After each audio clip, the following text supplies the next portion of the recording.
just one look at some of the social media comments and you'll see many people in the community who believe there is injustice under the leadership of Sheriff Hilton. Did more people know about this in the office than meets the eye? Well, sure, the people that did it knew what was going on because they were involved in it. But other than that, nobody knew it was going on. Okay, most have no credentials to be in the RPSO position.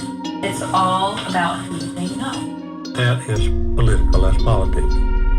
Somebody posted that didn't know what they were talking about. Chief Administrative Officer Debbie Macbeth told us Matt Davis sent the report to her for approval, and finally to Mark Wood, who was the major over the Uniform Division and now a candidate for sheriff, endorsed by Sheriff Hilton. And while they all initially said they would be up for doing an interview, Mark Wood, who has been endorsed by Sheriff Hilton, told us that he would actually prefer not to. These officers that were arrested, let me tell you something. There is no finer law enforcement officers anywhere in the world than these people are. According to Sheriff Hilton, he's done his job, and that responsibility lies anywhere but on him. On January 13th, 2021, has filed a civil lawsuit. The victim names multiple members of the Rapides Parish Sheriff's Office as defendants, including Sheriff Mark Wood.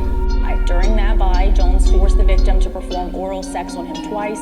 As an informant, the victim was wired with audio and video, but that feed was not monitored in real time. The lawsuit details how the petitioner was facing drug charges. Her attorneys, Alan Pesnell and Jermaine Harris, alleged the Rapides Parish Sheriff's Office coerced the petitioner into acting as a CI, and in exchange, she would not be charged with the felony offenses. According to the suit, the victim worked mostly with her handler, Deputy Cassie Soche, as well as Lieutenant Mark Parker, who are both listed as defendants. The pair claimed they would monitor her purchases and protect her safety, assuring her they would be close by in case the situation turned dangerous. The lawsuit alleges that Soche told the victim they feared for her safety due to the inordinate length of time she had been in Jones's home during that drug buy, but Soche decided to, quote, let things play out. The lawsuit also makes several allegations of failures by the sheriff's office, including failing to properly train officers for working with CIs, systemic failures to protect CIs from harm, and failing to purchase monitoring equipment that could be viewed in real time. To that allegation, Harris and Pesnell write, quote,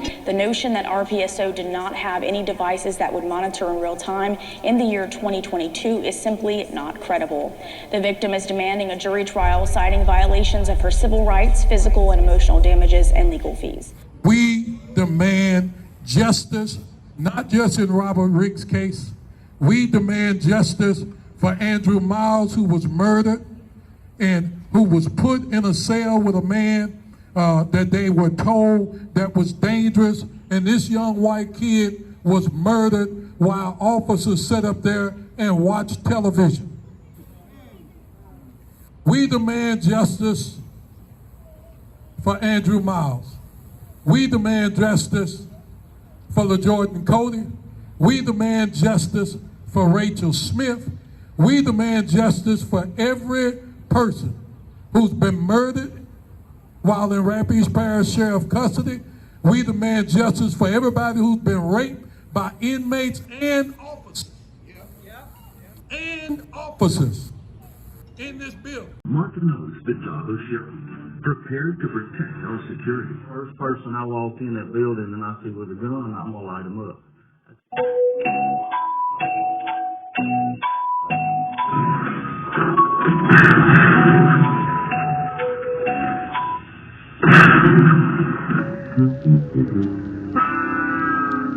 This Saturday, number 82, Mark Wood. I'm going to be as high as a kite.